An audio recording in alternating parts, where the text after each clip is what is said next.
You said he had to win it in order to keep his job. Does it keep it just for now, or do you think this could be the start of something? It's a lifeline, definitely, to keep him going through it.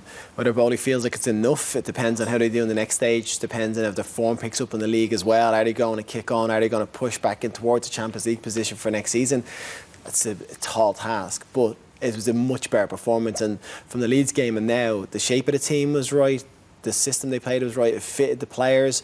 It was a much better all-round performance. A couple of players still have a bit to go, but I think getting that system in with the three at the back, the two wing backs, I think really suits them. Could this be a moment where we get to really find out how good a manager at this level Graham Potter is, in terms of getting the consistency in now, in terms of formation, team selection, but most importantly, results? I think you said it earlier on, Joanne. For me, it's a stay of execution. He has to do his stuff. Stephen's absolutely right. He has to get it going in the league. He has to climb the league. He'll probably get till the end of the season now with that result. But much will depend whether he's going to be there next season, what happens between now and the end of May. They scraped home tonight. A bit fortunate with the penalty incident. It went their way by the letter of the law, but they weren't convincing at all, and some poor performances from top players, really. Enzo Fernandez, who looked a brilliant player in the World Cup, didn't really feature tonight. Raheem Sterling, as Ronnie said in commentary, looks as if he's lost a yard of pace. His confidence is not very good, although he got the very important goal for them. So there's still a big question mark how long Potter will be at Chelsea. But I'm glad for him because he's a good guy. His assessment of games is always honest. If his team doesn't play well, he tells people that. I think he's a good guy and he deserves that break tonight. It's interesting that Liam says it wasn't convincing at all, because it did look like Chelsea still had the bulk of chances, even though Dortmund definitely came into it more in the second half. You feel that they just weren't. There were certain players, like Enzo Fernandez is one that jumps out, that the game passed him by a little bit. Havertz was much better today in the performance. I think he led the line and compared to what I've seen throughout the league performances today. But I think there's more players up and around them. But some of the decision making, like you took Felix off and brought on Gallagher, I know that was a sure things up. He was probably the most effective player in the forward third. So he didn't look happy either. No, he didn't look happy, and it's not about making players happy, it's about doing the right thing for the team at that right moment, and he felt they needed to get back involved in the game and have a foot in it.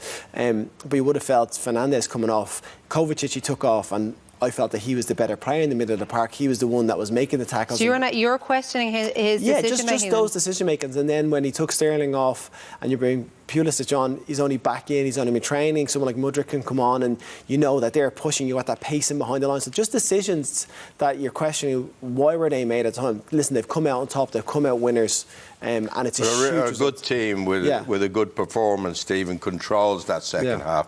They were never totally in control of it. It got very scrappy, it got very nasty, and Dortmund had a few chances that goalkeeper Kepa, I have to say, played very well for Chelsea.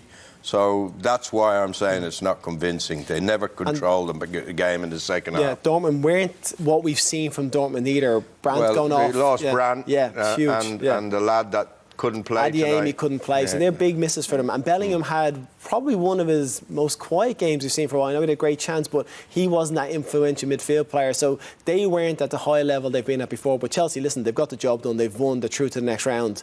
That's what matters, really. Let's look at the penalty, because there are many different aspects to this. First of all, the decision, the length between when the decision was finally made and when the shot was taken. Well, it's Wolf whose challenges. I don't know why he turns his back on the ball, because when he turns his back on the ball, he's not in control of his left arm. He really should be facing that ball, not turning his head, and have his hands behind his back. So by the letter of the law, his hand is sticking out. Referee took his time as well, looking at the monitor, but it was the correct decision by the letter of the law. This annoyed you, all the Dortmund players around the referee? Yeah, and then, of course, Havertz goes and does this when he sent the goalkeeper the wrong way. But if you'll see, so many players encroaching, including a Chelsea player. Some might say, well, why is it that you know, he could take it again when a Chelsea player encroached. But the letter of the law is, if an attacking player and a defending player encroach, the penalty is retaken. And he showed plenty of nerve, Havertz. I thought he was Chelsea's best player all through the game tonight. And he showed plenty of nerve to take that penalty. To step up again and do it almost identical, like you re-watch them, it looks like the same penalty, just this one goes in slightly inside. Even Ronnie in commentary was like, I'm not sure which one we're watching here. So yeah, fair play to step up, same situation, and do that score takes a lot of guts. And the key in what you were saying there is the fact there was a Dortmund player as well as a Chelsea. If it had only been a Chelsea player, it would have been and a free the kick Dortmund out. player cleared the ball, Joanne. As it came off back of the post, I think it was Ozcan, yeah. He cleared it away. So it was the correct decision, and Dortmund, that you could see at the end of the match, they surrounded the referee, felt they were very hard done by, but no, the referee got those decisions correct. And of course, crucially, it means Chelsea finally, for the first time in 2023, 1 game, 2 goals. Yeah. Joanne, it's something that's been. I don't understand how they've got to that point, but the goal here is great. This is Havertz out on the left hand side, does really well, clever back heel. That's Kovac is driving forward, and Ben Chilwell, who I feel it would have been a contender, as Liam said, for man of the match with Havertz. Excellent, drops to Sterling, gets one bite, misses it, drops back to him again, and this time no chance of smashing the back of the net. But he's very lucky with this bit of ricochet, like you call them. You give a nickname for a player like that, but as it drops, it comes off Rice. Back off as Liam, it comes to him, and he just swings at it, keeps his head down, smash it. It's a really good finish in the end, and you know, he's a player that he's a shadow of himself as well, just not what we're used to seeing. Like those runs make him fun. Even you see him being muscled off the ball, and Sterling, for a small stature, he's such a strong physical player as well, and you know, someone that if you can get him back to the levels, anywhere near the levels he was at, he can be such an influence in that team. Well, one man, as you said, who was Chilwell, and not for the first time. He was very good at the weekend as well. I think a huge key for Chelsea getting back to being good is Chilwell and Reece James. We spoke about it at half-time, but I think Chilwell, it's not just his defensive abilities, but in the forward area, so many times you see he gets in here and he makes the right decision. He gets his head up, he puts the cross in, he picks out Sterling here. Like, there's not many players in the box for him to find, and he finds the right pass. And this is the other side of it. He's the wing-back now, but he's covering around. This is such a vital interception. Probably shouldn't take the touch, Ozcan. Another position here, he's left wing back, but he's dropping back in and gets himself in a position just to head Reyes pass away, and then he's flying out to win the second ball. I think his all-round game was excellent. Bit of nonsense at the end where he's going over and diving around, but that's wasting time for his team. And I just feel that he's a player that when he's playing that left wing back role and Reece James on the other side, it just gives them another dimension to their play. Let's look at one of the reasons why you think they weren't all that convincing, and that was because of the number of chances that Dortmund did manage to create. To be fair to Dortmund, they had to go, and there's some important players missing. Brandt, obviously.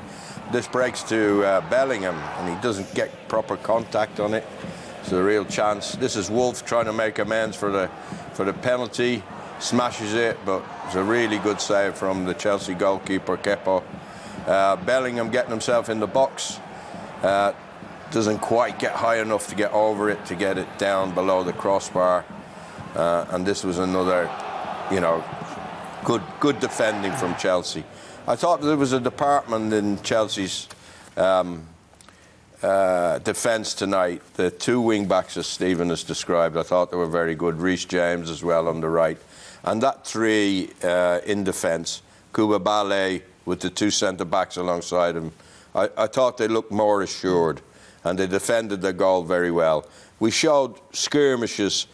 Really, Dortmund didn't create a clear-cut chance. So you have to hand it to Chelsea's defence. I thought they were poor in midfield, and they were poor up front again. No, but crucially for them, they did get the 2 goals.